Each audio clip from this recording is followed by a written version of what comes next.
वरुड शहरातील लोकांमध्ये दहशतीचे वातावरण पाहायला मिळत आहे। पिसाडलेल्या कुत्र्यांचा बंदोबस्त करा अशी वंचित बहुजन आघाडी जिल्हा महासचिव सुशील बेले यांनी नगर परिषद वरुडच्या मुख्याधिकारी यांना निवेदन देण्यात आले। वरुड शहरात रस्त्याने, सार्वजनिक ठिकाणी, बाजारपेठ व मोठ्या प्रमाणात वर्दळ असते। त्यात महिला, लहान मुले यांची संख्या मोठ्या प्रमाणात असते।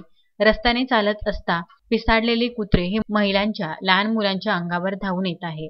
कुठे तर चालणाऱ्या वाहनावर कुत्र्यांचे झुंड हे धावून पडतात। त्यामुळे बरेचसे अपघात घडले आहेत व यात अनेकांना प्राण गमवावे लागत आहे। याकडे वरुड नगर परिषद वरुडच्या अधिकाऱ्यांचे लक्ष नाही असे दिसून येत आहे। या पागल झालेल्या, आजारी असलेल्या, खरूज झालेल्या कुत्र्यांमुळे महिला, लहान मुले खूपच दहशतीमध्ये आहे। या कुत्र्यांमुळे अनेकांनी घराबाहेर पडणे टाळले आहे।